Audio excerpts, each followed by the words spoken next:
Future Politics Panel. Well, I'm delighted to be joined by Fariza, and I'm going to get this wrong again, aren't I? Balgimbayeva. Almost. Okay, that's better than last time. A little bit, yeah. Yeah, but, fine. And joining us for the very first time, Luca Watson, who is a political commentator with Young Voices UK. Good morning. Thanks very much for having me. Yeah, no, pleasure to see. And brilliant to see both of you. Just in terms, let's start gently, shall we? What about your favourite word? I think for me it's energy. Oh, good. Why? It's a simple word. Because it's kind of like, it can be used in very different ways. It's like what kind of energy the person is bringing, what kind of energy is in the whole day today, what energy I'm bringing to the function, for example. And to be energised. Yeah. Yeah, all right, like that. What about for you? Well, I thought I'd keep it Gen Z as well. I was going to go with the vibes. I think vibes is the word of the year for me, yeah. I'm just looking at the response in the control room. What do we think of that? Vibes, yeah. So what does that mean? Oh, vibes can be anything. It's a good, all-encompassing word. Right. You know, you can have vibes, there can be vibes. Yeah, exactly. So I can have vibes, or I give out vibes. You can give out vibes. Can I? You can have an odd vibe about you. Maybe a good vibe about you. Who knows? It's probably an odd vibe about me. Right, okay, wow. I tend to like long words. And I was just saying that actually our American friends don't have quite the same lexicon that we do. Let's move on and talk about this. There are so many stories to talk about this morning, but I want to start, I think this was, I've lost it now, but the front page of the Telegraph, I think it was. Oh, no, the Telegraph. This is about Russia, and, of course, Putin is upping the ante here.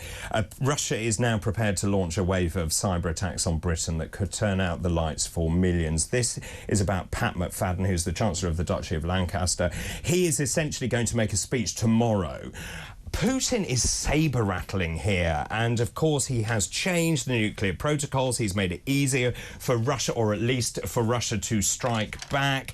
And now, and I think this is the real threat here, about Putin mobilising people to attack the United Kingdom and allies through cyber warfare. And we've seen that with hospitals, operations cancelled, the NHS computer system going down. And I'm old enough to remember blackouts 100 years ago. Not quite 100 years ago. But how worried are you about what is going on? And you know, I don't expect you to know the intricacies of what is going on necessarily, but as a young person growing up in this country, I think we've been very lackadaisical in many ways, because we've known so much peace that this is now moving in a different direction. I think it's very terrifying and scary because we don't actually know how empty the threats of Russia is. We don't really know what drives Putin. Is it his ego? Is it his hatred towards the West now because of the help towards Ukraine? So I think we need to start really acknowledging the security threats that we are facing as the United Kingdom. And I guess going to the Gen Z thing, here it is. This is clever warfare. This is cyber warfare. This is honestly terrifying. I think we need to start acknowledging what is it that we're actually facing here, and I think we need to get the government to talk to the people and actually, you know, start explaining what can happen so that people are ready. So you think the government should in some way hold some sort of briefing for the public? I think so, because right now everyone's unaware of what's going to happen. General public have no idea what's happening, why the UK has allowed for Ukraine to, you know, use and fire UK-made missiles. I mean, that's a really interesting point, of course, and the ambassador has said that Britain is now in the front line because we have authorised, or through Biden, we've authorised the use of British-made, which is Fariza's point about the Storm Shadows. And I initially thought this meant that there was going to be more traditional warfare against this country. However, it looks like it will be much more subtle, but probably cause far more damage. Yes, and I think one of the problems with this non-linear warfare, so things like cyber attacks, is that it's not like once the war in Ukraine, if there is a peace deal, then it's done and we don't have to worry about it anymore. It's something that continue essentially forever. You know, Russia can continue even when there are no longer bombs flying in Bakhmut. We might still face attacks on the NHS and so on. And of course, Putin can distance himself from this, can't he, by using proxies? Well, and that's another thing, talking about the public reaction. It's not just the infrastructure cost that this could have, it's the psychological cost that I'm sure that Russia will deny they did it, will try and divert attention, claim it was other people who did it. And so we could see a real lack of trust as well in our institutions, in politicians when they claim it's Russia, many people not believing them, and false narratives emerging from that too. And that's a brilliant point about false narratives also influencing elections as well, the role of foreign hostile states on elections. Just as an individual, how worried are you? Because I think Fariza mentioned Putin's methodology or what underpins his belief. His belief system is he wants Mother Russia to be strong again. Yes, and also Russia sees us as, quite funny for us maybe, but as the traditional enemy. They still have this idea of us as this really anti-Russia force, and we'll always be an anti-Russia force. And I'm not personally too worried. I think that perhaps maybe I overestimate our capabilities. Yeah, maybe. I think the public need to be ready. There already have been cyber attacks on local councils, on the NHS and so on, and there is a risk of this escalating, so we should certainly be prepared. How worried are you, though? Do you think... I mean, you mentioned what's driving Putin. I think he's crazy enough to attempt something, but the question is whether he would really get away with it. There's another big story saying that even though Putin is warning the West, I think this is brinkmanship. I think it's the front page of the Express this morning is saying, here it is, the front page of the Express says, stand strong against Russia's nuclear threat. If we just go, oh, it's fine, you can have a bit of Ukraine, don't worry about it, we're just appeasing him because he will come back again. I know, but it's terrifying because how far are we willing to go to see if his threats are empty or not, you know? Because I've read this other article that says, can Putin be ousted? And I actually don't think that's the case in this situation because a lot of people in Russia are so patriotic because of how he came into power in general. Yeah. Putin was viewed as the man of the people back after the collapse of the Soviet Union. So because after he was kind of providing stability after Yeltsin presidency, so to this day people hold him in such high praise because of whatever he's done. So all over the country, despite them living in poverty and whatnot, they're so thankful for Putin and they will stand with Russia and him to the point where it's actually terrifying. We don't know what are they going to do. Just before I go to a break, in terms of that, Putin is a master of propaganda, and he, of course, has basically sent messages to the Russian public telling them how brilliant he is. Yes, and he's and I don't think we've seen stories, it seems like, ever since this special military operation, as it's euphemistically called in Russia, started, that there have been stories in the West saying he's going to be ousted at any minute. I remember those stories claiming that he might have had Alzheimer's or cancer and was going to die. And yet he's still here 2 years later, seems as strong as ever.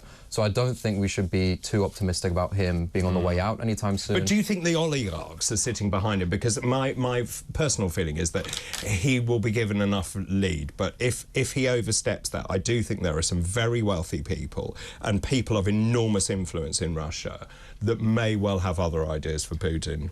Well, this is the idea that why we should not worry too much about nuclear war, that if he does try and launch some sort of nuclear strike, that all the oligarchs whose children are studying here in London, for example, or of nice places out in Kensington, will be quite opposed to London becoming a nuclear hell site. So maybe a reason to be optimistic. You're less convinced?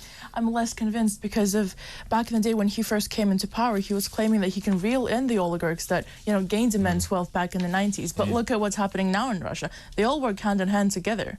You know, me coming from post-Soviet country, it's terrifying, and you don't really know how they operate, and I think there's a lot of things that go, you know, under the table. I'm sure. Murky stuff. Thank you for the moment. We'll take a break. We'll continue with our Future Politics panel after this break. I'm joined by Fariza and Luca. Fariza Balgimbayeva. Balgimbayeva. No, all right. And Luca Watson, much easier to say. We're in the middle of Future Politics panel. Let's talk about COP29. I was watching this last night. Obviously, this is a hugely important moment. But last night, it all looked like the whole thing would fall apart. And I do wonder whether it's become just a talking shop. And then we had all these low-lying countries walking out saying, well, you're not giving us enough money. But essentially, they have come to a decision to spend $300 billion a year to tackle climate crisis. There are lots of people around the world are thinking, hang on a minute, climate crisis, this is all very well and good. Why are we giving all our money to other countries when this country is in the toilet? Yes, well, and it seems like every time they have one of these COPs, they seem to pop up every 2 minutes, and it's always more money given and more money demanded and more money agreed. I think the UK stands out amongst even Western nations in how much it's done to reduce our carbon emissions. I think we might be the country that has reduced it the most over the last 2 decades or so. And yet there'll always be demands for us to do more, and especially from poorer nations, understandably, they'll want more money from us. So essentially, richer countries have promised to raise their funding to help poor countries to a record £300 billion, £238 billion a year. But then we've also heard that many of those countries, and I get it from their point of view, which is that they're low-lying countries and they're far more susceptible to climate change. But there are 2 points here. One is it really man-made? Don't we just see climate change anyway? The climate has always changed. And also, who gave them the mandate to give British taxpayer money to other countries? I personally would like to see money invested so that pensioners don't die during the winter. I completely agree with you in a way, but it's just, I think it's important that we as a community, as the world, kind of contribute to the less developing countries who actually have to, you know, face the adverse effects of climate change. Sure. We have to come together and provide them with the money, what they're asking for, because they're the ones on the receiving end of it all. How much money? Well, I don't know, 300 billion, it sounds like it's an insane amount of money, but I think it's not as ambitious as they would hope for, and I think they're a little disappointed.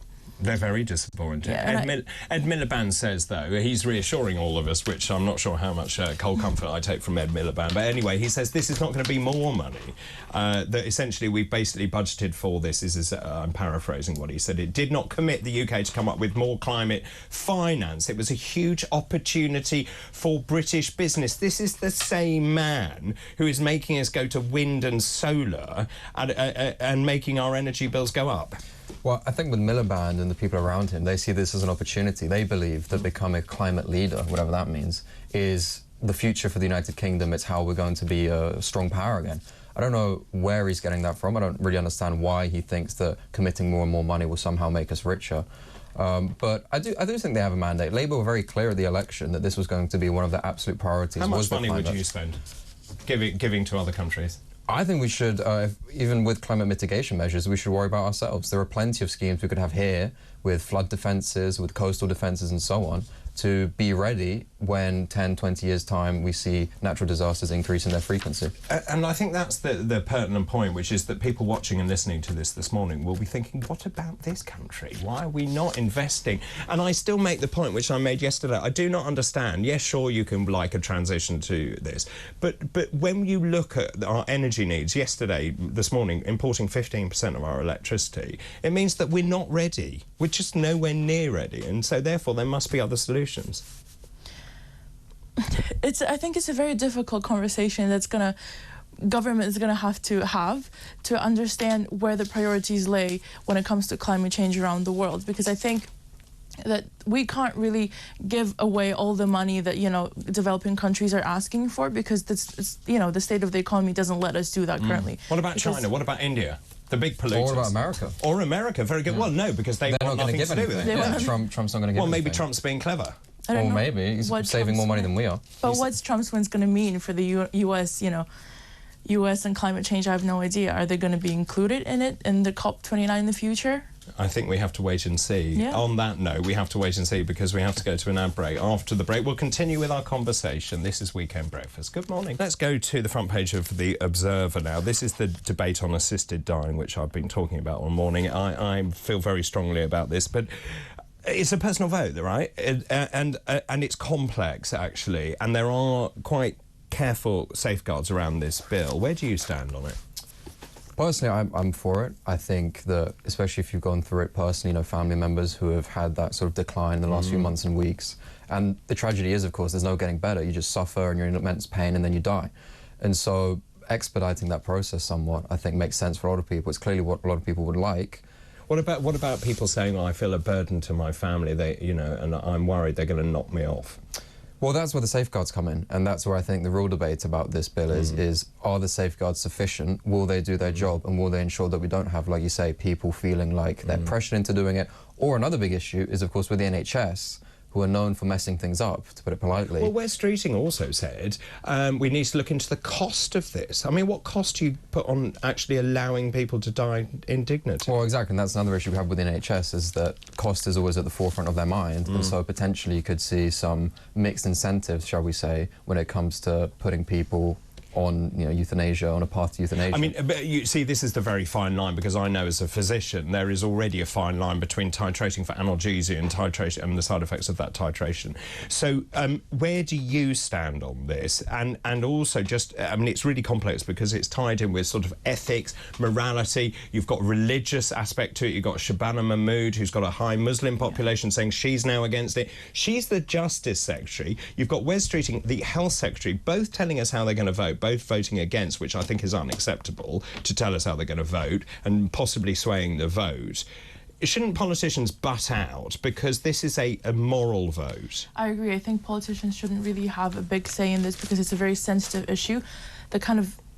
Every single person has their own story, and especially if it's a very serious illness. Some people have to face horrible pain, excruciating pain, and I think it's up to them, and it should be up to them what they're going to do and what they choose to do with their life, even if it means that they want to stop living and stop suffering. So it's as a young person, though, I think people tend to think of it more. The statistics bear this out, that as you get older and you get into your 60s and 70s, you become more pro-assisted dying than young people, and maybe that's because at your age, you know, life is everything to live for.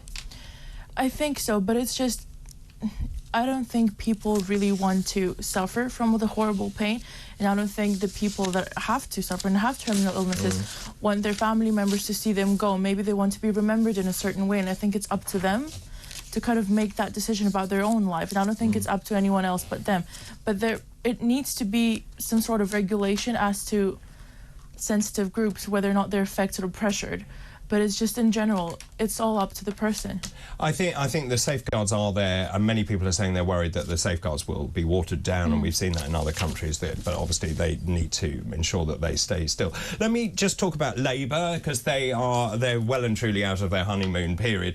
Labour's inheritance tax raid on farmers will actually kill off the farm shop. I love a farm shop. 1,500 farm shops around the country. They employ 25,000 people. You get really good produce from farm shops as well. Labour hasn't thought this through, as far as I can see. They were duplicitous. They lied about national insurance. They said they wouldn't raise tax, national insurance, VAT. Then they said, oh, no, well, we didn't mean employer national insurance. Of course, we didn't mean that. It's a real problem, this. And there's another story in the Telegraph today saying ministers have been accused of creating a suicide window for elderly farmers who feel staying alive is a burden on their families because of the inheritance tax changes. Now, the Metropolitan Labour MPs are saying, oh, well, you need to just think about this and then gift your farm away 7 years before you die, like anyone knows when they're going to die anyway. So gift that away. But the rule is that if you stay in the farm, you have to pay a market rent. There is no money because you've given away your asset. And I just wonder what your thoughts are on that and whether the government will actually rethink that. I don't think they will rethink that. I think it's a bizarre decision that Labour have made because, as we see, there's a very high political cost. They've essentially annoyed all the farmers in the country. Even the smaller farmers who might not be eligible still feel like this is an attack on them. And crucially, the money raised, about $500 million, is peanuts, right? I mean, this is a tiny, tiny amount of money raised. To put it into perspective, a report recently came out that on Channel migrant accommodation last year, it was $5 billion, more than $5 billion was spent. So when Rachel Reeves says she has no choice, that she has to raise this money, just a 10% cut in Channel migrant accommodation would already make up that $500 million that this is set to raise. So it's clearly a political choice. I think it's one that was completely unnecessary. And as I said, they've annoyed a whole lot of farmers now for very little gain. Is it class warfare? Well, there does seem to be a pattern. You could argue with as well the private school tuition fees on that. That Labour feels like this isn't their base. These aren't people who are going to vote for them, so may as well go after them. And that makes sense. I mean, politically speaking, why wouldn't you go after the people who are not going to vote for you anyway? It's not going to cost you any votes. So there is a rationale in that. So that's an interesting point, but I think they've underestimated the strength of feeling amongst the community from all sides as to their feelings on farmers. And I think we need to protect farmers and to ensure that we have safe food supplies at a time of international crisis, and the world is becoming a very unstable place indeed. I agree with you. I think the Labour government's got it wrong again. I think they just think if they slap on a tax and everything is going to fix the problem, going to fix the economy, but unfortunately not. I am pro-progressive taxation as a whole, but I don't think farmers should be affected the way that they are being affected now. We have family-run farms that's been passed on from generations, and they're running on as little as 1% profits. You know, I was watching all the social media videos from the protests on Tuesday, and people are heartbroken and devastated, and this tax is going to run them out of business. And that's just, it's kind of tone deaf from Keir Starmer once again. There's another really interesting article this morning saying that Sir John Curtis, a friend of this show, who is the polling guru, says you do not have to be an expert to see the Labour government is off to a rough start. You're not kidding. Two-thirds of Britons already in 128 days, I think, since they got into power.